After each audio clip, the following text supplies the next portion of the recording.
Hey folks, this is Amy the Potter, and today we are going to make a trimming catcher. So I got myself a box that has a flat bottom instead of a cut, and it has solid walls except for the handles. So I think that this is going to work pretty well. The tools that I'm going to use are a small measuring tape, some duct tape, and something to cut with. You can use heavy duty scissors. I just grabbed this knife out of my kitchen, a serrated. Here's my plan. I'm going to take off these flaps and I'll take off this whole front face.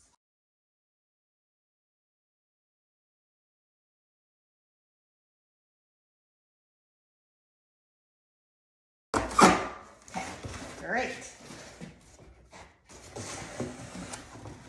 And let's get that flap off. For that, I'm going to use the scissors. Okay, I'm taking this off.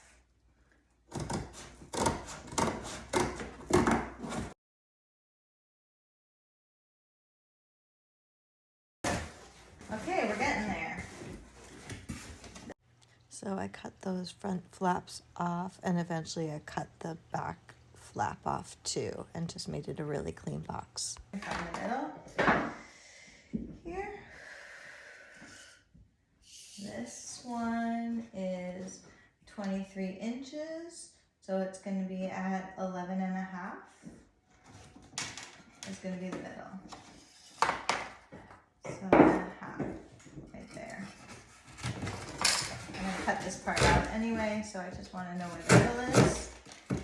And now I'm going to measure the base of this, where the wheel attaches, 8 inches.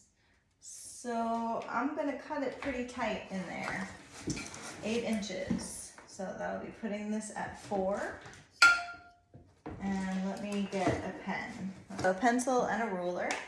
I have my measurement at 4 in the middle, and I'll mark at 8 and 0. 8 and 0. Okay. And then I also want to go 8 inches this way. And I will mark that right there. Okay. So then the box should slide, and I think that that's as deep as I need it to be. I might need it to go deeper to have this come out further, but let's just start there. I'll go ahead and make a horizontal line here. And then I can just kind of follow the corrugated lines here. It doesn't have to be perfect. Okay. And here. I'm going to give it just a little bit of extra right here. Okay. Okay. Let's try that.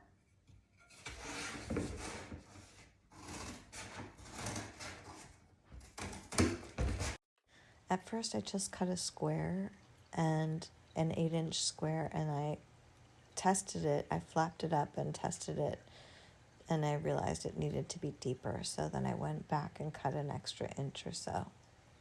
I'm gonna go get a box cutter to cut this last cut.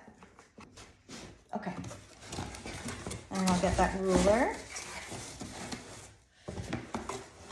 Set it up. And give it a nice clean cut that way.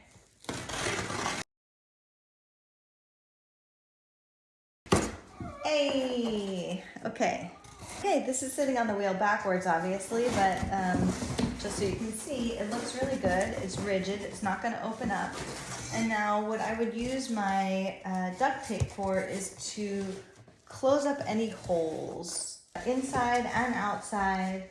It's really nice to not have holes, especially if you happen to leave your trimming box, your trimming catcher out with dry clay, and we don't want it seeping out. We want to really be able to control where the dry clay goes. So that's just very simple to get some inside and outside.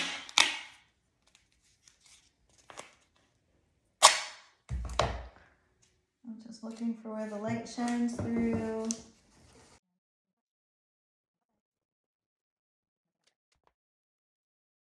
It's important to tape both inside and outside, otherwise clay dust gets in there and it weakens the duct tape and it'll just be flappy and it'll fall off. And here's where I cut off the back flap that I was saving just in case it made a nice table or something, but I decided against it. There we go. Okay. Now, ta-da! We have a beautiful trimming catcher. And I'm gonna leave these. If they were lower, I would cover them up. And if they become a problem, like trimmings are going out there, then I will cover them up by taping up the inside and the outside. But it's kind of nice to be able to pick up your trimming catcher and shake the trimmings out. And these little flaps, I mean, it's just lucky that I found this box, but I think that that's going to be hugely helpful for just containing. So yay, let's go test it out. Okay, let's watch the swap out because I've been using this humongous, ridiculously oversized Costco box for too long. Too long. Ah!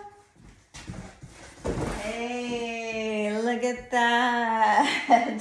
That is not